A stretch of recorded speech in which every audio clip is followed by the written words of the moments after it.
स्वागत है आपका यस न्यूज़ कर्नाटक एक्सप्रेस में। मैं आपके साथ सुफियान हूं। आइए आज की खबर पर नजर डालते हैं।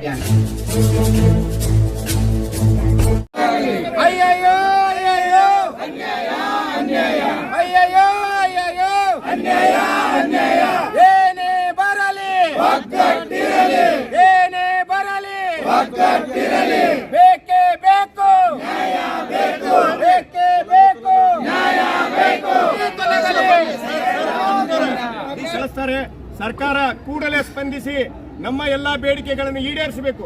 ಒಂದು ವೇಳೆ ಈಡೇರಿಸಿದಲ್ಲಿ ನಾಳೆ 12ನೇ ತಾರೀಕಿಗೆ ರಾಜ್ಯದ ರಾಜಧಾನಿಯಾದಂತಹ ಬೆಂಗಳೂರಲ್ಲಿ ಇವತ್ತು ಫ್ರೀಡಂ ಪಾರ್ಕ್ ನಲ್ಲಿ ಏನಪ್ಪಾ ಅಂತಂದ್ರೆ ನಾವು ಹೋರಾಟವನ್ನು ಮಾಡ್ತಾ ಇದ್ದೇವೆ. ಅದಕ್ಕೂ ಸರ್ಕಾರ ಮಣಿಲಿಲ್ಲಪ್ಪ ಅಂತಂದ್ರೆ ನಾವು ಶಾಲೆಗಳನ್ನು ಬಂದ್ ಮಾಡಿ ಇವತ್ತು ಸರ್ಕಾರ ಏನೇ ಕ್ರಮ ತಗೊಂಡ್ರು ಕೂಡ ನಾವು ಅದಕ್ಕೆ ಸಿದ್ಧರಿದ್ದೇವೆ ಅನ್ನುವಂತ ಮಾತನ್ನು ಹೇಳಿ ಮಾನ್ಯ ಜಿಲ್ಲಾಧಿಕಾರಿಗಳಿಗೆ ಮುಖಾಂತರ ನಾವು ಸರ್ಕಾರಕ್ಕೆ ಸಲ್ಲಿಸಲು ಅವರಿಗೆ ನಾವು ಈ ಮನವಿ ಪತ್ರವನ್ನ ಸಲ್ಲಿಸ್ತಾ ಇದ್ದೇವೆ.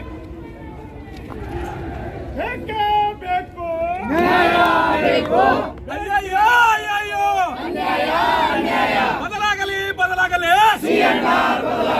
ಬದಲಾಗಲಿ ಬದಲಾಗಲಿ ಎಲ್ಲಿವರೆಗೆ ಹೋರಾಟ ಎತ್ತಕ್ಕಾಗಿ ಹೋರಾಟ ನ್ಯಾಯಕ್ಕಾಗಿ ಹೋರಾಟ. ಎಲ್ಲ ತಾಲೂಕುಗಳಿಂದ ಆಗಮಿಸಿದಂತ ನನ್ನೆಲ್ಲ ಶಿಕ್ಷಕ ಸಂಘಟನೆಯ ಅಧ್ಯಕ್ಷ ಪದಾಧಿಕಾರಿಗಳೇ, ಪ್ರತಿನಿಧಿಗಳೇ ಹಾಗೂ ಎಲ್ಲ ಶಿಕ್ಷಕ PH ಶಿಕ್ಷಕ ಬಾಂಧವರೇ, ಇವತ್ತು ಹೋರಾಟದ 2ನೇ ಹಂತವಾಗಿ ಇವತ್ತು ನಾವು ಜಿಲ್ಲಾಧಿಕಾರಿಗಳಿಗೆ ನಮ್ಮ ಬೇಡಿಕೆಗಳ ಕುರಿತಾಗಿ ಮನವಿಯನ್ನು ಸಲ್ಲಿಸ್ತಾ ಇದ್ದೇವೆ. ಒಂದು 2 ಮಾತಲ್ಲಿ ಮುಗಿಸ್ತಾ ಇದ್ದೀನಿ.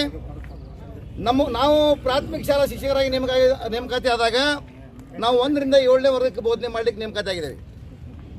ಒಂದು ವಿಷಯ ಹೇಳ್ತೀನಿ ನೋಡ್ರಿ, 2006ನೇ ಇಸ್ವಿಯಲ್ಲಿ NPS ಬಂತು. ಅದನ್ನು ನಮಗೆ ಅನ್ವಯ ಮಾಡಲಿಲ್ಲ. ನಮಗೂ ಮಾಡಬೇಕಾಗಿತ್ತಲ್ಲ NPS.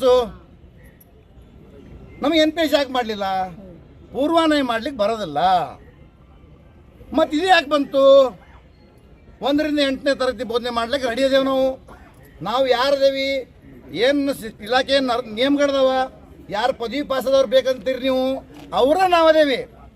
ಯಾರು ಪದವಿ ಪಾಸ್ ಆಗ್ಯಾವಿ ಅವ್ರಿಗೆ ಮಾತ್ರ ಬಡ್ತಿ ಕೊಡ್ರಿಪ್ಪ. ಬಡ್ತಿ ಕೊಡ್ಬೇಡ್ರಿ, ವಿಲೀನ ಮಾಡ್ರಿ, ನಮ್ಮನ್ನು ಪದವೀಧರ ಶಿಕ್ಷಕರ ಅಂತೇಳಿ ಗುರುತಿಸ್ರಿ. ಏನು ಜಾಸ್ತಿ ಕೊಡ್ಬೇಡ್ರಿ, ಒಂದು ಇನ್ಕ್ರಿಮೆಂಟ್ ಕೊಡ್ರಿ.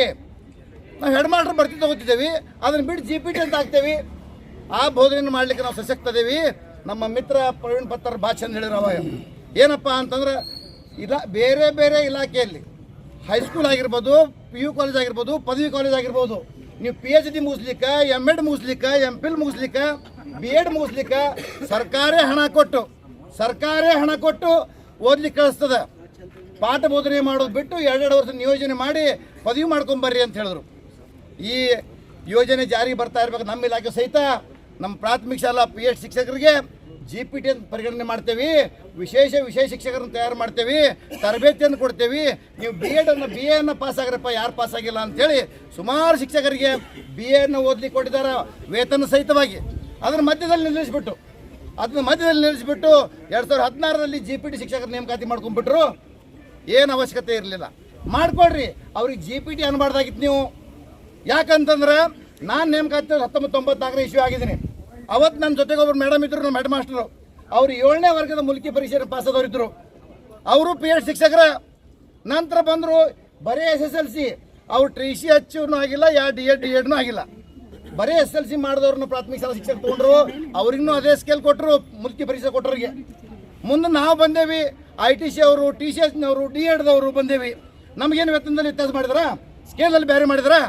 ಆ ಮುಲ್ಕಿ ಪರೀಕ್ಷೆದವ್ರ ಜೊತೆಗೇ PUC, D.Ed ಪಾಸಾದವ್ರು ಸಹಿತ ವೇತನ ಕೊಟ್ಟರು, ಸಮಾನ ಒತ್ತು ಕೊಟ್ಟರು. ನಿಮಗೆ ಡಿಗ್ರಿ ಅವ್ರು ಬೇಕಾಗಿದ್ದಾರ? ಡಿಗ್ರಿ ಅವ್ರು ಇದೇ ಸ್ಕಿಲ್ ತುಂಬ್ಕೋಬೇಕಾಗಿತ್ತು, ಪರಿಹಾರ ಬಿಡ್ತಿತ್ತು. ಇದು ಯಾರು ಮಾತು ಕೇಳ್ಕೊಂಡು ಮಾಡಿದ್ರು? ಈ GPT ಅನ್ನೋದಂತ ಬಂದು ಸೇರಿದ ಮೇಲೆ, C&R ಬದಲಾವಣೆ ಆದಮೇಲೆ ಎಲ್ಲರಿಗೂ ಮನವರಿಕೆ ಆಗಿದ್ದು ಇದೊಂದು ಕರಾಳವಾದಂಥ ನೀತಿ ಅಂತೇಳಿ. ಅದಕ್ಕಂತ ಬಹಳಷ್ಟು ತಡ ಆಗ್ಯದ. ಈಗ ಬಹಳಷ್ಟು ತಡ ಆಗ್ಯದ. ಯಾರು ತಪ್ಪಾಗ್ಯದ ಅಂತ ಇವತ್ತು ಪರಿಗಣಿಸಿ ಮಾಡಬೇಡ್ರಿ. ಇನ್ನು ಮ್ಯಾಗ ಹೋರಾಟ ನಿಲ್ಲಿಸ್ತಕ್ಕದಲ್ಲ. ಇನ್ನು ಮ್ಯಾಗ ನಾವು ಯಾರು ಪದವೀಧರ ಪ್ರಾಥಮಿಕ ಶಾಲಾ ಶಿಕ್ಷಕರದೇವಿ, ನಮ್ಮನ್ನು ಇದ್ದ ಸ್ಥಳದಲ್ಲಿನೇ, ಈ ತಕ್ಷಣವೇ ಇದ್ದ ಸ್ಥಳದಲ್ಲಿನೇ ಪದವೀಧರ ಶಿಕ್ಷಕರಂದು ಪರಿಗಣಿಸಿ ವಿಲೀನ ಮಾಡಬೇಕು. ಯಾವುದು ಮೊದಲು ಅಂದ್ರೆ ನೇಮಕಾತಿ ಮೊದಲು ಅಥವಾ ಪದವಿ ಮುಗಿಸ್ಕೊಂಡಿದ್ದ ಮೊದಲು ಆ ದಿನಾಂಕವನ್ನು ನಮ್ಮ ಸೇವಾ ಶ್ರೇಷ್ಠತೆಯನ್ನು ಹಿಡಿಬೇಕು. ಈಗ GPT ಶಿಕ್ಷಕರು ಒಂದು ಅವ್ರದ್ದೊಂದು ವೇತನ ಸ್ಕೇಲೇ ಬೇರೆ ಅದ. ಅವ್ರು ನಮ್ಮ ಹಿರಿಯರೇ ಹೌದು. ಈಗ ಇವತ್ತು ನಾವು ಒಪ್ಕೋಬೇಕಾಗ್ತದ, ಅವ್ರು ನಮ್ಮ ಹಿರಿಯರು. ಈಗ ಮಾಡಿಬಿಟ್ರಿ ಏನು ಮಾಡೋದಾಗ ಆಗೋದಿಲ್ಲ, ಅವ್ರನ್ನ ತೆಗಿ ಅಂತೂ ನಾವು ಹೇಳೋದಿಲ್ಲ. ಇವತ್ತೇನು ಮಾಡ್ರಪ್ಪ, ಅವರಷ್ಟೇ ಕ್ವಾಲಿಫೈಡ್ ನಾವು ಅದೇವಿ, ಯಾರದೇ ಅವ್ರಿಗೆ ಅಟ್ಟನೆ ಮಾಡ್ರಿ. ಏನು ಮಾಡ್ರಪ್ಪ, ಇದ್ದ ಸ್ಥಳದಲ್ಲಿ ನಾವು GPT ಅಂತ ಪರಿಗಣನೆ ಮಾಡ್ರಿ. ಏನು ಹೋಗ್ತೈತೆ ನಿಮ್ಮದು, ಅವ್ರಿಗೆ ಪಗಾರ ಎಷ್ಟು ಕೊಡ್ತೀರಿ, ನಮಗೆ ಪಗಾರ ಎಷ್ಟು ಕೊಡ್ತೀರಿ, ಒಂದು ಇನ್ಕ್ರಿಮೆಂಟ್ ಹೆಚ್ಚಿಗೆ ಕೊಡ್ರಿ ನಮಗೆ ಅಂಥೇಳಿ ನಮ್ಮ ಬೇಡಿಕೆ ಅದ. ಈ ಎಲ್ಲ ನಮ್ಮ ಒಂದು ಬೇಡಿಕೆಯನ್ನು ಸರ್ಕಾರ ಮಟ್ಟದಲ್ಲಿ ಸಹಿತ ನಮ್ಮ ರಾಜ್ಯ ಸಂಘದವರು ಮಾತಾಡ್ತಾ ಇದ್ದಾರೆ. ಅವರು ಸ್ವಲ್ಪ ಸಕಾರಾತ್ಮಕ ಸ್ಪಂದಿಸಿದ್ದಾರೆ. ನಾವು ದೊಡ್ಡ ಪ್ರಮಾಣದಲ್ಲಿ ಪ್ರೆಷರ್ ಆಗಿ ಎಲ್ಲ ಬೇಡಿಕೆ ಈಡೇರಬೇಕಂತಂದ್ರೆ ನಾವು ಇನ್ನಷ್ಟು ದೊಡ್ಡ ಪ್ರಮಾಣದಲ್ಲಿ ನಾವು ಫ್ರೀಡಮ್ ಪಾರ್ಕಲ್ಲಿ ಕೂಡಬೇಕಾಗಿದೆ 12ನೇ ತಾರೀಕು ದಿವಸ. ಆ 12ನೇ ತಾರೀಕು ಹೋರಾಟ ಇಲ್ಲಿ ಬಿಜಾಪುರ ಜಿಲ್ಲಾ ಮಟ್ಟದಲ್ಲಿ ಮಾಡಿದ್ರೆ ನಾವು ಇಲ್ಲಿ ಒಂದು 400-500 ಜನ ಕೂಡ್ತಾ ಇಲ್ಲ. ಬೆಂಗಳೂರು ಲಕ್ಷಾಂತರ ಜನ ಕೂಡಬೇಕಾಗ್ಯದ. ಸುಮಾರು 1,12,000 ಮಂದಿ PhD ಇದೇವೆ ನಾವು ರಾಜ್ಯದೊಳಗೆ. ಇವತ್ತು ನಾವು ಸುಮಾರು ಒಂದು 50,000 ಜನ ಆದರೂ ಕೂಡಬೇಕಾಗ್ಯದ. ಆವಾಗ ಮಾತ್ರ ನಮ್ಮ ಇನ್ನೊಂದು ಉಳಿದಂಥ ಬೇಡಿಕೆ ಏನಾಗಿರುತ್ತೆ, ಇವತ್ತು ನೀವು ಮುಖ್ಯಗಳ ಬಡ್ತಿಯನ್ನು ಕೊಡ್ತಾ ಇಲ್ಲ. ಈಗ ಯಾಕೆ ಕೊಡ್ತಾ ಇಲ್ಲಪ್ಪ ಅಂದ್ರೆ ನಮ್ಮಿನ್ನು ಮ್ಯಾಗಿನ ಸ್ಕೇಡ್ರನ್ನ ನೋಡಿದವ್ರು ಅವ್ರು GPT ಅವರು, ಅವ್ರಿಗೆ ಕೊಡಬೇಕಾಗ್ತದೆ. ನಮ್ಮನ್ನು ವಿಲೀನ ಮಾಡ್ಲಿಕ್ಕೆ ಅಂದ್ರೆ ಅವ್ರಿಗೆ ಕೊಡಬೇಕಾಗ್ತದೆ. ಅದು ಏನು ತಪ್ಪಿಲ್ಲ, ಅವ್ರು ಬೇಡೋದು ತಪ್ಪಿಲ್ಲ, ಸಿಗ್ತದಂದ್ರೆ ಬೇಡತ್ತಾರ ಅವರು. ಅದಕ್ಕಂತೇಳಿ ನಾವು ಹೆಡ್ ಮಾಸ್ಟರ್ ಆಗೋದಿಲ್ಲ, ನಾವು ಪ್ರೌಢಶಾಲೆಗೆ ಹೋಗೋದಿಲ್ಲ, ನಾವು ಯಾವ ಹಿರಿಯ ಪ್ರಾಥಮಿಕ ಶಾಲೆ ಕಲಿಸ್ಲಿಕ್ಕೂ ಅವಕಾಶ ಇಲ್ಲ. ಈ ಒಂದು ಹೋರಾಟ ವಿಫಲ ಆಗಿದೆ ಕಾದ್ರೆ ಎಲ್ಲರೂ ಸ್ವಲ್ಪ ಲಕ್ಷ ಇಟ್ಟು ಕೇಳ್ರಿ. ತಮ್ಮಲ್ಲಿ ಕಿಚ್ಚು ಬರಲಿ, ಏನು 1,000, 2,000, 4,000 ರೂಪಾಯಿ ವಿಚಾರ ಮಾಡಬೇಡ್ರಿ. ದಯಮಾಡಿ ನಿಮ್ಮದು ಸ್ವಲ್ಪ ಶ್ರಮ ಇರಲಿಲ್ಲ, ಈ ಹೋರಾಟದಲ್ಲಿ ತಮ್ಮದು ಪಾಲು ಇರಲಿ. ತಾವೆಲ್ಲರೂ ತಮ್ಮ ಗೆಳೆಯರನ್ನ, ತಮ್ಮ ಸಹಪಾಠಿಗಳನ್ನು, ತಮ್ಮ ಜೊತೆಗೆ ಪಾಠ ಮಾಡೋರನ್ನ, ತಮ್ಮ ಶಾಲೆ ಶಿಕ್ಷಕರನ್ನ ಎಲ್ಲರನ್ನೂ ಕರ್ಕೊಂಡು 12ನೇ ತಾರೀಕು ದಿವಸ ಫ್ರೀಡಮ್ ಪಾರ್ಕ್ ಸೋಮವಾರ ದಿವಸ ಬೆಂಗಳೂರಿನ ಫ್ರೀಡಮ್ ಪಾರ್ಕಕ್ಕೆ ತಾವು ದಯಮಾಡಿ ಎಲ್ಲರೂ ಬರಬೇಕು, ದೊಡ್ಡ ಸಂಖ್ಯೆಯಲ್ಲಿ ಸೇರಬೇಕು. ನಮ್ಮ ಬೇಡಿಕೆ ಏನಪ್ಪ ಅಂದ್ರೆ ಯಾರು ಪದವೀಧರಾಗಿದ್ದಾರಲ್ಲ ಅವ್ರನ್ನ ವಿಲೀನಗೊಳಿಸಬೇಕು, ಅವ್ರನ್ನ GPT ಶಿಕ್ಷಕರನ್ನ ಕರಿಬೇಕು, ಅವ್ರಿಗೊಂದು ಇನ್ಕ್ರಿಮೆಂಟ್ ಕೊಡಬೇಕು. ಪ್ರಾಥಮಿಕ ಶಾಲೆಯಲ್ಲಿ ಜ್ಯೇಷ್ಠ ಯಾರದ್ದದ ಅವ್ರಿಗೆ ಹೆಡ್ ಮಾಸ್ಟರ್ನ ಕೊಡಬೇಕು. ಮತ್ತು ಯಾರು ಸೀನಿಯಾರಿಟಿ ಅದ, ಯಾರು BA BEd ಪಾಸ್ ಆಗಿದ್ದಾರೆ ಅವ್ರ ಪ್ರೌಢಶಾಲೆಗೆ ಬಡ್ತಿ ಕೊಡಬೇಕಂತ ಎಲ್ಲ ಬೇಡಿಕೆ ಅದಾವ. ಇವತ್ತು ಎಲ್ಲ ಬೇಡಿಕೆಗಳನ್ನು ನಾವು ಪ್ರಾರಂಭಿಕ ಹಂತವಾಗಿ ಮಾನ್ಯ ಜಿಲ್ಲಾಧಿಕಾರಿಗಳಿಗೆ ಮನವಿ ಸಲ್ಲಿಸೋಣ. ಅವರು ಸರ್ಕಾರಕ್ಕೆ ಆ ವಿಷಯವನ್ನು ಮುಟ್ಟಿಸ್ತಾರೆ. ನಂತರದಲ್ಲಿ ಸೋಮವಾರ ದಿವಸ ಫ್ರೀಡಮ್ ಪಾರ್ಕಲ್ಲಿ ದೊಡ್ಡ ಪ್ರಮಾಣದಲ್ಲಿ ನಾವು ಸೇರಬೇಕಾಗಿದೆ. ತಾವೆಲ್ಲರೂ ಅಲ್ಲಿಗೆ ಆಗಮಿಸಬೇಕಂತ ವಿನಂತಿ ಮಾಡ್ಕೊಂತ ನನ್ನ ಮಾತಾಡಲಿಕ್ಕೆ ಅವಕಾಶ ಕೊಟ್ಟಂತ ನನ್ನೆಲ್ಲ GPT ಮಿತ್ರರಿಗೂ ಸೋದರಿಗೂ ಎಲ್ಲರಿಗೂ ವಂದಿಸಿ ನನ್ನ 2 ಮಾತುಗಳು ಮುಗಿಸ್ತೇನೆ. ಶಿಕ್ಷಕರು GOCC ಬ್ಯಾಂಕ್ ನಿರ್ದೇಶಕರು, ನಮ್ಮ ಎಲ್ಲ ಸಂಘಟನೆ ನೇತೃತ್ವ ವಹಿಸಿದಂಥ ಲೀಡರ್ಗಳೆಲ್ಲ ಹೇಳಿದ್ದಾರೆ. ನಾವೇ ಹೇಳೋದು ಅಂತ ಏನು ಇಲ್ಲ. ಆದರೆ ಒಂದು ಮಾತ್ರ ನಾನು ತಮಗೆ ಹೇಳಬಲ್ಲೆ, ತನು ಮನ ಧನದಿಂದ ನಾವು ಎಲ್ಲರೂ ಕೂಡ ನಾಳೆ ನಡೆಯುವಂಥ 12ನೇ ತಾರೀಕಿಗೆ ಬೆಂಗಳೂರಿಗೆ ಆಗಮಿಸಬೇಕಾಗುತ್ತದೆ. ಯಾಕಂತ ಹೇಳಿದ್ರೆ ನಮ್ಮ ಈ ಹೋರಾಟ ಒಂದು ವೇಳೆ ವಿಫಲವಾದರೆ ನಾವು ಮುಂದಿನ ದಿನಮಾನಗಳಲ್ಲಿ ಅಂಗನವಾಡಿ ಶಿಕ್ಷಕರಾಗಿ ಪರಿವರ್ತನೆ ಆಗುವಂತ ಚಾನ್ಸ್ ಇದೆ. ದಯವಿಟ್ಟು ನಮಗಂತೂ ಯಾವುದೇ ಕಾರಣಕ್ಕೂ ವೇತನ ಕಡಿಮೆ ಇಲ್ಲ. ಯಾರು ಒಯ್ತಾರೋ ಯಾರು ಬಿಡ್ತಾರೋ ಅವ್ರು ಕರ್ಕೊಂಡು ಹೋಗ್ತಾರೇನೋ ಇವ್ರು ಗಾಡಿ ಮಾಡ್ಯಾರೇನೋ ಅನ್ನೋದಕ್ಕಿಂತ ನಮ್ಮ ವೇತನದಾಗ 4 ದುಡ್ಡು ಖರ್ಚು ಮಾಡಿದ್ರೆ ಕಡಿಮೆ ಆಗಲ್ಲ. ಮುಂದಿನ ದಿನಮಾನದಾಗ ನಮ್ಗೆ ಬರುವಂತ ಕಷ್ಟಗಳನ್ನು ನಾವು ಹೀಗೆ ನಿವಾರಣೆ ಮಾಡ್ಕೋಬೇಕಾದ್ರೆ ನಾವೆಲ್ಲರೂ ಇದರಲ್ಲಿ ಭಾಗವಹಿಸಬೇಕಾಗಿದೆ. ದಯವಿಟ್ಟು ಈಗ PhD GPT ಬಗ್ಗೆ ಸವಿಸ್ತರವಾಗಿ ತಮಗೆ ತಿಳಿಸಿದ್ದಾರೆ. ನಾನು ಹೇಳೋದೇನಪ್ಪ ಅಂದ್ರೆ ಕನಿಷ್ಠ ಪಕ್ಷ ನಮ್ಮ ಫ್ರೀಡಮ್ ಪಾರ್ಕ್ ಮೈದಾನದಲ್ಲಿ ನೋಡ್ರಿ, ನಾವು ಬಹಳಷ್ಟು ನೊಂದ್ಕೊಂಡು ಹೇಳ್ಬೇಕಾಗ್ತದೆ. ಅಂಗನವಾಡಿ ಅವ್ರಿಗೆ ಸ್ಟ್ರೈಕ್ ಕೊಟ್ರೆ ಇಡೀ ಸರ್ಕಾರ ನಡಗತ್ತದ. ಯಾಕಪ್ಪ ಅಂತಂದ್ರೆ ಅವ್ರದ್ದು ಮಕ್ಕಳು ಮನೆಯವ್ರಿಗೆ ಎಲ್ಲರೂ ಕರ್ಕೊಂಡು ಹೋಗಿ ಅವ್ರು ಕೂತದು ಅವ್ರ ಪೂರ್ತಿ ಬೇಕು ಬೇಡಿಕೆಗಳ ಈಡೇರುವವರೆಗೆ ಅಲ್ಲಿ ಕೆತ್ತುದೇ ಇಲ್ಲ. ನಮ್ಮ ಪರಿಸ್ಥಿತಿ ಹಂಗಿಲ್ಲ, ಯಾರೊಬ್ರು ಮಾಡ್ತಾರೆ. ಈಗ ನೋಡ್ರಿ, ಬಿಜಾಪುರ ನಗರದಲ್ಲಿ ಸಾಕಷ್ಟು PhD ಶಿಕ್ಷಕರು 1 ತಾಸು ಬಂದೋಗ್ಲಿಕ್ಕೆ ಅದಕ್ಕೆ ಅವಕಾಶ ಇಲ್ರಿ. ಎಷ್ಟು ಅಲಕ್ಷತನ ಏನು ಇದು, ಯಾರು ಇಷ್ಟು ಅಲಕ್ಷತನ ಇರಬಾರ್ದು. ಯಾಕಂದ್ರೆ ಈಗ ಯಾರ್ಯಾರು 4-5 ವರ್ಷ ಸೇವರಿಸಿ ಇದ್ದವ್ರು ಹೆಂಗಾರು ಮಾಡಿ ಹೋಗ್ತಾರೆ. ಮುಂದಿನ ದಿನಮಾನದಾಗ ಇದೆ ಅಂತ ಬಹಳಷ್ಟು ಇದು ನೋವಾಗುವಂತ ಸಂಗತಿ ಇದೆ. ನಾನು ದಯವಿಟ್ಟು ತಮಗೆ ನೋಡ್ರಿ, ನೀವು ಮಣ್ಣಿನ ಪರಿಸ್ಥಿತಿ ನೋಡ್ರಿ, ಕೌನ್ಸಿಲಿಂಗ್ ಬಂದ್ರು ಎಲ್ಲರೂ ಸಾಕಷ್ಟು ನಮ್ಮ ಅಕ್ಕ ತಂಗಿಯರು ಕೂತಿದ್ರು. ಒಳಗ ಒಂದು PhD ಖಾಲಿ ಆಗುತ್ತಾನೆ, ನಮ್ಮ ಮನೆಯವರಲ್ಲಿ ನೌಕರಿ ಮಾಡ್ತಾರೆ, ನಾವು ತಗೋಬೇಕಂತ ಹೋಗಿ ಕುಂದ್ರು ತನೇ ಅದು GPT ಆಗ್ತದೆ. ದಯವಿಟ್ಟು ಭಾಳ ನಂದ್ಕೊಂಡ್ರಿ. ಇದನ್ನ ಮ್ಯಾಗ ಮತ್ತೆ ನಾವು ಹಿಂಗೆ ಬಿಟ್ಟೇವಂದ್ರೆ ಇದು ಮುಂದೆ ಆಗುವಂತ ನಿಮಗೆ ನೆನಪಿಲ್ರಿ, 52,000 ಶಿಕ್ಷಕರು ಈಗ GPT ಆಗುವವರೆಗೆ ಕೌನ್ಸಿಲಿಂಗ್ ಹಂಗೆ ನಡೀತದ. ನಾವು ಎಚ್ಚೆತ್ತುಕೊಳ್ಳಿಲ್ಲ ಅಂದ್ರೆ ನಮಗೆಲ್ಲ ಏನಾದ ಮುಂದೆ ಬರುವಂತ ದಿನಮಾನದಾಗ ಕಷ್ಟ ಅನುಭವಿಸ್ಬೇಕಾಗ್ತದೆ. ದಯವಿಟ್ಟು ಯಾರು ಒಯ್ತಾರೋ ಯಾರು ಬಿಡ್ತಾರೋ ಸಂಘದ ಭಿನ್ನಾಭಿಪ್ರಾಯಗಳದು ಒಂದು ಕೂಲಿ ಗೊತ್ತೇನು, ಅವ್ರು ಮಾಡಬೇಕಾಗಿತ್ತು ಇವ್ರು ಮಾಡಬೇಕಾಗಿತ್ತು. 2016 ಅವ್ರೇನು ಮಾಡಿದ್ರು ಇವ್ರೇನು ಮಾಡಿದ್ರು, ಒಬ್ರಿಗೊಬ್ರು ಬಟ್ಟು ಮಾಡೋದಿಲ್ಲ ಇಲ್ಲ. ಯಾಕಿರುದಿಲ್ಲ ಅಂದ್ರಪ್ಪ, ಎಲ್ಲ ಸಂಘಟನೆಗಳು ಇದ್ದು ಅವಾಗ ಇವ್ರು ಮಾಡಿಲ್ಲ ಅಂದ್ರೆ ಅವ್ರೇ ಮಾಡಬೇಕಾಗಿತ್ತು, ಅವರು ಮಾಡಿಲ್ಲ. ನಾವೇನೋ ಇದಕ್ಕೂ ಸದಸ್ಯತೆ ಕೊಡ್ತೀವಿ, ಅದಕ್ಕೂ ಸದಸ್ಯತೆ ಕೊಡ್ತೀವಿ. ಯಾರಿಗೆ ನಾವು ನೋವು ಮಾಡಿದೆ ಅದು ಏನೋ ಆಗಿದೆ ಹಿಂದಿನಗಳಿಗೆ ಎಲ್ಲ ಮರೆತು ನಾವು ಮುಂದೆ ಬರುವಂಥ ದಿನಮಾನದಾಗ ಫ್ರೀಡಮ್ ಪಾರ್ಕ್ಗೆ ತಾವೆಲ್ಲರೂ ತನು ಮನಧನದಿಂದ ಯಾರು ಅವ್ರು ಹೋಗ್ತಾರೆ ಬಿಡಪ್ಪ, 4 ಮಂದಿ ಹೋಗ್ತಾರೆ, ಅವ್ರು ಲೀಡರ್ಗಳದಾರ ಸಂಘದವ್ರ ಅನ್ನತೆ ಭಾವಿಸ್ಬೇಡ್ರಿ. ದಯವಿಟ್ಟು ತಾವೆಲ್ಲ ಬಂದು ಆ ಫ್ರೀಡಮ್ ಪಾರ್ಕ್ ಏನದ ಹೋರಾಟ ಅದಕ್ಕೆ ಸಕ್ಸಸ್ ಮಾಡ್ತಿರ್ತಾರೆ ಆಶಿಸಿ ನನಗೆ ಮಾತನಾಡಕ್ಕೆ ಅವಕಾಶ ಕೊಟ್ಟ ತಮ್ಮೆಲ್ಲರಿಗೆ ವಂದಿಸಿ ನನ್ನ ಮಾತನ್ನು ಸೋನಿಕಾರ್ ಜಿಒಸಿಸಿ ಬ್ಯಾಂಕಿನ ನಿರ್ದೇಶಕರು. ನಾನು ಶ್ರೀಮತಿ BS ಉಪಾಸೆ ಗುರುಮಾತೆ ಅಂಥೇಳಿ KGHPS ಸಾರವಾಡ ಶಾಲೆಯಲ್ಲಿ ಮುಖ್ಯೋಪಾಧ್ಯಾಯಿನಿಯಾಗಿ ಕೆಲಸವನ್ನು ನಿರ್ವಹಿಸ್ತಾ ಇದ್ದೀನಿ. ಈಗ ನಮಗಿರ್ತಕ್ಕಂಥ ಸಮಸ್ಯೆ ಏನು ಅಂತಂದ್ರೆ, ನಾವು PST ಶಿಕ್ಷಕರು, ಪ್ರಾಥಮಿಕ ಶಾಲಾ ಶಿಕ್ಷಕರು ಅಂಥೇಳಿ ನಾವು ನೇಮಕಾತಿ ಆಗುವಾಗ 1ರಿಂದ 7ನೇ ತರಗತಿ ಅಥವಾ 1ರಿಂದ 8ನೇ ತರಗತಿ ಬೋಧಿಸುವ ಶಿಕ್ಷಕರು ಅಂತೇಳಿ ನೇಮಕಾತಿಯನ್ನು ಹೊಂದಿದ್ದೀವಿ. ಆದರೆ ಈಗ ನಮಗೇನು ಮಾಡ್ತಾ ಇದ್ದಾರೆ ಅಂತಂದ್ರೆ, ನೀವು PST ಶಿಕ್ಷಕರು ಅಂತೇಳಿ ನಮ್ಮನ್ನು ಕನ್ಸಿಡರ್ ಮಾಡಿ ಕೇವಲ 1ರಿಂದ 5ನೇ ತರಗತಿಗೆ ಮಾತ್ರ ಬೋಧಿಸಬೇಕು ಅಂಥೇಳಿ ನಮ್ಮನ್ನು ಡಿಮೋಷನ್ ಮಾಡ್ತಾ ಇದ್ದಾರೆ, ಹಿಂಬಡ್ತಿಯನ್ನು ಕೊಡ್ತಾ ಇದ್ದಾರೆ. ಅದಕ್ಕಾಗಿ ನಮಗೇನಾಗಿದೆ ಈಗ ಅಂತಂದ್ರೆ, GPT ಅವರು ಪದವೀಧರ ಶಿಕ್ಷಕರು ಅಂಥೇಳಿ ಈಗ ನಮ್ಮಲ್ಲಿ ರಿಟೈರ್ಮೆಂಟ್ ಆಗಿರ್ತಕ್ಕಂಥ ಹುದ್ದೆಗಳಾಗಿರ್ಬೋದು, ಟ್ರಾನ್ಸ್ಫರ್ ಆಗಿರ್ತಕ್ಕಂಥ ಹುದ್ದೆಗಳಾಗಿರ್ಬೋದು, ಅವೆಲ್ಲವುಗಳನ್ನು GPT ಮಾಡ್ತಾ ಇದ್ದಾರೆ.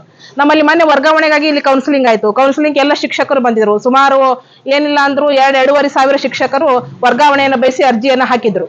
ಅರ್ಜಿಯನ್ನು ಹಾಕಿ ಇಲ್ಲಿ ಕೌನ್ಸಿಲಿಂಗ್ ತಗೊಳಕ್ ಬಂದಾಗ ಎಲ್ಲ ಪೋಸ್ಟ್ಗಳು GPT ಪೋಸ್ಟ್ಗಳೇ, ನಮಗೆ PST ಶಿಕ್ಷಕರಿಗೆ ಯಾವ ಪೋಸ್ಟ್ಗಳು ಇಲ್ಲ. ನಾವು 10-15 ವರ್ಷಗಳವರೆಗೆ ಎಲ್ಲೋ ದೂರದಲ್ಲಿ 30-40 ಕಿಲೋಮೀಟರ್ ದೂರದಲ್ಲಿ ಒಂದು ಶಾಲೆಯಲ್ಲಿ ನಾವು ಕೆಲಸ ಮಾಡ್ತೀವಿ. ನಮ್ಮ ಮನೆಯವರು, ನಮ್ಮ ಯಜಮಾನರು, ನಮ್ಮ ಮಕ್ಕಳು ಎಲ್ಲೋ ದೂರದಲ್ಲಿ ಇರ್ತಾರ. ನಾವು ನಮ್ಮ ಕುಟುಂಬದ ಜೊತೆಯಲ್ಲಿ ಇರಬೇಕು, ಬಹಳ ವರ್ಷಗಳವರೆಗೆ ನಾವು ಇಲ್ಲಿ ದೂರದೀವಿ, ಒಂದು ವರ್ಗಾವಣೆಯನ್ನು ಬಯಸಿ ನಾವು ಹತ್ರ ಬರಬೇಕು, ನಾವೆಲ್ಲ ಕುಟುಂಬದವರು ಒಟ್ಟಿಗೆ ಇರಬೇಕು ಅಂತ ಬಯಸಿದ್ರು ಕೂಡ ನಮಗೆ ವರ್ಗಾವಣೆ ಸಿಗ್ತಾ ಇಲ್ಲ. ಇದು ಒಂದು ಸಮಸ್ಯೆ. ಆದ್ರೆ ಇನ್ನು ನಾವು ಪ್ರಾಥಮಿಕ ಶಾಲಾ ಶಿಕ್ಷಕರಾಗಿ ಸುಮಾರು 25-30 ವರ್ಷ ಸೇವೆಯನ್ನು ಸಲ್ಲಿಸಿ ಮುಖ್ಯೋಪಾಧ್ಯಾಯರಾಗಿ ಬಡ್ತಿಯನ್ನು ಹೊಂದ್ತಾ ಇದ್ವಿ. ಮೊದಲು ಕೂಡ ನಾವು ಬಡ್ತಿಯನ್ನು ಹೊಂದಿ ಅನೇಕ ಜನ ಹೆಡ್ ಮಾಸ್ಟರ್ಗಳು ಮುಖ್ಯೋಪಾಧ್ಯಾಯರು ಇದೀವಿ. ಈಗ ಏನ್ ಮಾಡಿದಾರ ಅಂತಂದ್ರೆ, GPT ಅವರು ಕೋರ್ಟಿಗೆ ಹೋಗಿದಾರ. ಅವರು ನಮ್ಮ ಒಂದು ಶಿಕ್ಷಣದ ಅನುಗುಣವಾಗಿ ನಮಗೆ ಪ್ರಮೋಷನ್ ಕೊಡ್ರಿ, ನಮಗೆ ಬಡ್ತಿಯನ್ನು ಕೊಡ್ರಿ ಅಂತ ಅವ್ರು ಹೋಗಿದಾರ. ಈಗ ಅದನ್ನು ಕೂಡ ಕೋರ್ಟ್ ನಲ್ಲಿ ಅದ. ನಮ್ಗೆ 2 ವರ್ಷಗಳಿಂದ ಯಾವುದೇ ರೀತಿಯಾಗಿರ್ತಕ್ಕಂಥ ಬಡ್ತಿ ಇಲ್ಲ, ನಾವು ಬಡ್ತಿ ವಂಚಿತರಾಗಿದ್ದೀವಿ. ಅನೇಕ ಜನ ಶಿಕ್ಷಕರು 30-35 ವರ್ಷಗಳವರೆಗೆ ಸೇವೆಯನ್ನು ಸಲ್ಲಿಸಿರ್ತಕ್ಕಂಥ ಶಿಕ್ಷಕರು ಬಡ್ತಿಯನ್ನು ಕಾಣದೇನೆ ಅವರು ರಿಟೈರ್ಮೆಂಟ್ ಆಗಿ ಅವರು ಮನೆಯನ್ನ ಸೇರ್ಕೊಂಡಿದ್ದಾರೆ. ಈ ರೀತಿಯಾಗಿ ನಮಗೆ ಅನ್ಯಾಯ ಆಗ್ತಾ ಇದೆ, ಒಂದು ವರ್ಗಾವಣೆಯಲ್ಲಿ ಅನ್ಯಾಯ ಆಗ್ತಾ ಇದೆ. ಮತ್ತು ನಮ್ಮನ್ನ ಏನ್ ಮಾಡ್ತಾ ಇದ್ರು ಮೊದಲು ಅಂತಂದ್ರೆ, ಪ್ರಾಥಮಿಕ ಶಾಲಾ ಶಿಕ್ಷಕರಿಗೂ ಕೂಡ ಹೈಸ್ಕೂಲ್ಗೆ ನಮಗೆ ಏನ್ ಮಾಡ್ತಿದ್ರು, ಪ್ರಮೋಷನ್ ಕೊಡ್ತಾ ಇದ್ರು, ಬಡ್ತಿಯನ್ನು ಕೊಡ್ತಾ ಇದ್ರು ನಮ್ಮ ವಿದ್ಯಾಭ್ಯಾಸಕ್ಕೆ ಅನುಗುಣವಾಗಿ. ನಾವು BA B.Ed ಪದವೀಧರರಾಗಿದ್ರ, BSc B.Ed ಪದವೀಧರರಾಗಿದ್ರೆ ನಮ್ಮನ್ನ ಹೈಸ್ಕೂಲಕ್ಕೆ ಏನ್ ಮಾಡ್ತಾ ಇದ್ರು, ಪ್ರಮೋಷನ್ ಕೊಡ್ತಾ ಇದ್ರು. ಆದ್ರೆ ಈಗ ಅದನ್ನು ಕೂಡ ಅವರು ಸ್ಥಗಿತಗೊಳಿಸಿದ್ದಾರೆ. ಅದಕ್ಕಾಗಿ ನಮಗೆ ಬಹಳ ಅನ್ಯಾಯ ಆಗಿದೆ. ಅದಕ್ಕಾಗಿ ನಾವು ಏನ್ ಮಾಡ್ತಾ ಇದೀವಿ ಅಂತಂದ್ರೆ, ಮೊನ್ನೆ ನಾವು ಪೂರ್ವಭಾವಿ ಸಭೆಯನ್ನ ಪೂರ್ವಭಾವಿ ಸಭೆಯನ್ನ ಮಾಡಿ ಈಗ ಕ್ಷೇತ್ರ ಶಿಕ್ಷಣಾಧಿಕಾರಿಗಳಿಗೂ ನಾವು ಮನವಿಯನ್ನು ಸಲ್ಲಿಸಿದೀವಿ. ಇವತ್ತು ನಮ್ಮ DDP ಅವರಿಗೆ ಮನವಿಯನ್ನು ಸಲ್ಲಿಸಿದೀವಿ, ನಮ್ಮ DC ಸಾಹೇಬರಿಗೂ ಕೂಡ ಮನವಿಯನ್ನು ಸಲ್ಲಿಸಿದೀವಿ. ನಾಳೆ 12ನೇ ತಾರೀಕಿಗೆ ನಮ್ಮ ರಾಜ್ಯದ ರಾಜಧಾನಿಯಾಗಿರ್ತಕ್ಕಂಥ ಬೆಂಗಳೂರಿನಲ್ಲಿ ಫ್ರೀಡಮ್ ಪಾರ್ಕ್ ನಲ್ಲಿ ದೊಡ್ಡ ಮಟ್ಟದಲ್ಲಿ ನಾವೆಲ್ಲ PST ಶಿಕ್ಷಕರು, ಪ್ರಾಥಮಿಕ ಶಾಲಾ ಶಿಕ್ಷಕರೇನಿದೀವಿ, ನಮ್ಮ ಹಕ್ಕುಗಳಿಗಾಗಿ ನಾವು ಹೋರಾಟವನ್ನು ಮಾಡ್ತಾ ಇದೀವಿ. ನಾವು ಎಲ್ಲಿವರೆಗೆ ಹೋರಾಟವನ್ನು ಮಾಡ್ತೀವಿ ಅಂತಂದ್ರೆ, ನಮ್ಮ ನ್ಯಾಯ ಸಿಗುವವರೆಗೆ ಹೋರಾಟವನ್ನು ಮಾಡ್ತೀವಿ. ನಾವು ಈ ಹೋರಾಟದಿಂದ ಹಿಂದೆ ಸರಿಯೋದಿಲ್ಲ. ನಮ್ದೇನ್ ಸರ್ವಿಸ್ 7-8 ವರ್ಷ ಉಳಿದ್ರು ಕೂಡ ಇನ್ನೂ ಅನೇಕ ಜನ ಶಿಕ್ಷಕರು, ಬಹಳಷ್ಟು ಜನ ಶಿಕ್ಷಕರು ಈ ಒಂದು ಅವಕಾಶಗಳಿಂದ ವಂಚಿತರಾಗಿದ್ದಾರೆ. ನಮ್ಮ ಶಿಕ್ಷಕ ಕುಲಕ್ಕೆ ಒಳ್ಳೇದಾಗಬೇಕು. ಅವರು ನಾವು ಏನ್ ಮಾಡಿದೀವಿ ಅಂತಂದ್ರೆ, ಇಲ್ಲಿವರೆಗೆ ಅವ್ರು ಈಗ GPT ಅವರಿಗೆ ಹೈಯರ್ ಕ್ಲಾಸಿಗೆ 6ರಿಂದ 8 ಕ್ಲಾಸಿಗೆ ಅಂತ ಹೇಳ್ತಾ ಇದ್ದಾರೆ. ನಾವು ಇಲ್ಲಿವರೆಗೆ ನಾವು 1ರಿಂದ 8ರವರೆಗೆ ಕಲಿಸ್ತಾನೆ ಬಂದಿದ್ವಿ. ನಮ್ಮ ಕೈಯಲ್ಲಿ ಕಲ್ತಿರ್ತಕ್ಕಂಥ ಶಿಕ್ಷಕರು GPT ಶಿಕ್ಷಕರಾಗಿದ್ದಾರೆ. ಅದಕ್ಕಾಗಿ ನಮಗೆ ನ್ಯಾಯ ಬೇಕು. ಅದಕ್ಕೆ ಸರ್ಕಾರಕ್ಕೆ ನಾವು ಏನ್ ಮಾಡ್ತೀವಿ, ಹಕ್ಕೊತ್ತಾಯವನ್ನು ಮಾಡ್ತೀವಿ. ನಮಗೆ ನ್ಯಾಯ ಒದಗಿಸಬೇಕು ಅಂತ ಹೇಳಿ ನಾವು ಕೇಳ್ತೀವಿ ಅಂತ ಹೇಳಿ ನಾನು ಹೇಳಬಯಸ್ತೀನಿ. ನನ್ನ ಹೆಸರು ಭಾರತಿ ಉಪಾಸೆ ಅಂತ ಹೇಳಿ, ಮುಖ್ಯೋಪಾಧ್ಯಾಯಿನಿ, ಸರ್ಕಾರಿ ಹೆಣ್ಣು ಮಕ್ಕಳ ಶಾಲೆ ಸಾರವಾಡ. ಎಲ್ರಿಗೂ ನಮಸ್ಕಾರ. ಇವತ್ತಿನ ದಿವಸ ನಾವು ಈ ಒಂದು ಮನವಿಯನ್ನ ಯಾಕೆ ಕೊಡ್ತಾ ಇದ್ದೀವಿ ಅಂತ ಅನ್ನೋದು ಎಲ್ಲರೂ ನಮ್ಮ ಕಡೆನೆ ನೋಡ್ತಾ ಇದ್ದಾರೆ. ಯಾಕೆ ನೋಡ್ತಿದ್ದಾರೆ ಅಂತಂದ್ರೆ, ನಾವು 25ರಿಂದ 30 ವರ್ಷ ಸರ್ವಿಸ್ ಆಯ್ತು, ಯಾವ ಬಡ್ತಿನೂ ಇಲ್ಲ. ಎಲ್ಲ ಇಲಾಖೆ ಒಳಗ ಇದರದಿಂದ ಹುದ್ದೆಯಿಂದ A ಹುದ್ದೆ ತನ ಬಡ್ತಿ ಆಗ್ತಾರ. ನಮ್ಮ ಶಿಕ್ಷಕ ಇಲಾಖೆ ಒಳಗೆ ಯಾಕೆ ಬಡ್ತಿ ಆಗ್ತಿಲ್ಲ, ನಮ್ಗೆ ಯಾಕೆ ಅನ್ಯಾಯ ಮಾಡ್ತಿದ್ರಿ, ಯಾಕೆ ಮಲಧೋರಣೆ ತೋರಿಸ್ತಾ ಇದ್ದೀರಿ ಅಂತ ನಾವು ಸರ್ಕಾರಕ್ಕೆ ಪ್ರಶ್ನೆ ಮಾಡ್ತಾ ಇದೀವಿ ಇವತ್ತು. ಯಾಕಂತಂದ್ರ ತಮಗ್ ಬೇಕಾದ್ರ ಎಲ್ಲ ಇಲಾಖೆ ಒಳಗೆ ಪ್ರಮೋಷನ್ ಕೊಡ್ತಾರ, ನಮ್ಮ ಶಿಕ್ಷಣ ಇಲಾಖೆ ಒಳಗೆ ಯಾಕೆ ಕೊಡಂಗಿಲ್ಲ ನೀವು? ನಾವು ಇಷ್ಟು ದಿವಸ ಕಾದಿದ್ದೇ ಹೆಚ್ಚು. ನಮ್ಮ ಒಂದು ತಾಳ್ಮೆಯನ್ನ ಸರ್ಕಾರ ಇವತ್ತು ಪರೀಕ್ಷೆ ಮಾಡ್ತಾ ಇದೆ. ನಮ್ಮ ತಾಳ್ಮೆ ಇವತ್ತು ಕಟ್ಟೆ ಹೊಡೆದಿದೆ. ಆದ್ರೂ ನಾವು ಇವತ್ತ ಜಿಲ್ಲೆ ಒಳಗೆ ನಾವು ಮೊದಲು ಏನ್ ಮಾಡಕತ್ತೀವಿ, ಮನವಿಯನ್ನು ಕೊಡ್ತಾ ಇದ್ದೀವಿ. ಈ ಮನವಿ ಸರ್ಕಾರಕ್ಕೆ ಯಾವಾಗ ಹೋಗಿ ಮುಟ್ಟಿಸ್ತಾರೆ ಇವರು, ಮಾನ್ಯ ಜಿಲ್ಲಾಧಿಕಾರಿಗಳು, DDP ಅವರು, ಕಾರ್ಯನಿರ್ವಾಹಕ CS ಅವರು ಈ ಮನವಿಯನ್ನ ಅಲ್ಲಿ ಸರ್ಕಾರಕ್ಕೆ ಹೋಗಿ ಮುಟ್ಟಿಸಿ ಅವ್ರು ಏನಾದ್ರೂ ನಮ್ಮ ಮನವಿಗೆ ಸ್ಪಂದಿಸಿದ್ರೆ ನಾವು ಹಿಂಸರಿತೀವಿ. ಈ ಮನವಿಯನ್ನ ಮುಟ್ಟಿಸಿದ ಬಳಿಕ ಅವರು ನಮ್ಮ ಮನವಿಗೆ ಸ್ವೀಕಾರ ಮಾಡಲಿಲ್ಲ ಅಂತಂದ್ರ, ಒಪ್ಪಿಗೆ ಕೊಡ್ಲಿಲ್ಲ ಅಂತಂದ್ರ ನಾವು ಫ್ರೀಡಂ ಪಾರ್ಕ್ ಒಳಗ ದೊಡ್ಡ ಮಟ್ಟದ ಬೃಹತ್ವಾದಂತ ರಾಜ್ಯಾದ್ಯಂತ ಎಲ್ಲ ಶಿಕ್ಷಕರು ಕೂಡ್ತಾರ, ನಮ್ಮಲ್ಲಿ ಮುಖ್ಯ ಗುರುಗಳು ಕೂಡ್ತಾರ, ಸಹ ಶಿಕ್ಷಕರು ಕೂಡ್ತಾರ, ಎಲ್ಲರೂ ಕೂಡ್ತಾರ. ನಾವು ದೊಡ್ಡ ಪ್ರಮಾಣದೊಳಗೆ ಏನ್ ಮಾಡ್ತಾ ಇದೀವಿ ಅಂತಂದ್ರ ಸ್ಟ್ರೈಕ್ ಅನ್ನ ಮಾಡ್ತಾ ಇದ್ದೀವಿ. ಯಾಕೆ ನಾವು ಕೊಡುತ್ತನ ನಾವು ಸ್ಟ್ರೈಕ್ ನಮ್ಮ ಮನವಿಗೆ ಒಪ್ಪುತ್ತನ ನಾವು ಬಿಡೋದಿಲ್ಲ. ಯಾಕೆ ಬಿಡಂಗಿಲ್ಲ ಅಂತಂದ್ರ ಗಂಡ ಒಂದ ಊರಾಗ ಹೆಂಡತಿ ಒಂದ್ ಊರಾಗ, ಮಕ್ಕಳು ಗಂಡನ ಕಡೆ ಅಪ್ಪನ ಕಡೆ ಇರ್ಬೇಕು, ಅವನ ಕಡೆ ಇರ್ಬೇಕು. ಆಯಿ ಮುಚ್ಚ ಒಂದ್ ಕಡೆ ಅದಾರ, ಮೊಮ್ಮಕ್ಕಳು ಅಳಕತ್ತವ, ಈಡೋರು ಮಕ್ಕಳಿಗೆ ಯಾರು ಇಲ್ಲ, ನೌಕರಿ ಮಾಡೋರಿಗೆ ಬಾಡಿಗೆ ಮನಿ ಸಿಗ್ತಾ ಇಲ್ಲ, ಮನಿಗಳು ಇಲ್ರಿ. ಎಲ್ಲಿ ನಾವು ಏನ್ ಮಾಡ್ಬೇಕು, ಯಾವ್ದು ವಿಚಾರ ಮಾಡಿ ಮಾನಸಿಕ ಹಿಂಸೆ ಕೊಡ್ಲಿಕ್ಕತ್ತಾರ ನಮ್ಗೆ ಸರ್ಕಾರದವರು. ಈ ಮಾನಸಿಕ ಹಿಂಸೆಯಿಂದ ಹೆಣ್ಮಕ್ಳು ಏನ್ ಮಾಡ್ಬೇಕು, ಗಂಡ್ ಮಕ್ಳು ಅದ್ರಾಗ ಬೈಕ್ ತಗೊಂಡ್ ಹೋಗ್ತಾರ, 30-40 ಕಿಲೋಮೀಟರ್ ಹೆಂಗ್ ಹೋಗ್ಬೇಕ್ರಿ, ಬಸ್ಗಳಿಲ್ಲ. ಬಂದ್ ನೋಡ್ರಿ ನೀವು ಬೇಕಾದ್ರ, ನನ್ನ ಊರಿಗೆ ಬರ್ರಿ, ನೀವು ಯಾರು ಬರ್ತೀರಿ, ನಾ ತೋರಿಸ್ತೀನಿ. ಒಂದ್ ಬಸ್ ಇಲ್ಲ ಅಲ್ಲಿ, ನಾವ್ ಹೋಗ್ಬೇಕು ಹೆಂಗ? ಫ್ರೀ ಬಸ್ ಇದ್ರು ನಮ್ಗೆ ಅವಕಾಶ ಇಲ್ಲ ಬಸ್ ಒಳಗೆ ಹೋಗ್ಲಿಕ್ಕ, ನಾವ್ ಹೋಗ್ಬೇಕು ಹೆಂಗ? ಅದಕ್ಕ ಗಂಡ ಹೆಂಡತಿ ಕೂಡಿ ಒತ್ತಾಟೆ ನೌಕರಿ ಮಾಡ್ಬೇಕು ಅಂತಂದ್ರ GPT ಮಾಡ್ಲಿಕ್ಕತ್ತಾರ. ನಾವ್ 30 ವರ್ಷದ ನಮ್ಮ ಕೈಯಾಗಿನ ಮಕ್ಕಳು ಇವತ್ತ ನಮ್ ಜೋಡಿ ಸರಿಸಮನಾಗಿ ನೌಕರಿ ಮಾಡ್ಲಿಕ್ಕತ್ತಾರ. ಅವ್ರ ಕೈಯಾಗ ನಾವು ಹಿಂಬಡ್ತಿ ತಗೊಂಡ್ ಕಿಶಿಂದ ಅವ್ರಿಗೆ ಜೂನಿಯರ್ ಆಗಿ ನಾವಾಗಿವಿ. ಹಂಗಂದ್ರ ಇದ್ರ ಪ್ರಶ್ನೆ ಏನು ನಿಮ್ಗ ಕಾಣಿಸೋದಿಲ್ವಾ? ಶಿಕ್ಷಕರ ಅನುತನು ನೀವು ಕೇಳಕ್ ಸಿದ್ಧರಿಲ್ಲ ಅಂದ ಬಳಕ ನಾವು ಸುಮ್ಮ ಕೂಡೋದಿಲ್ಲ.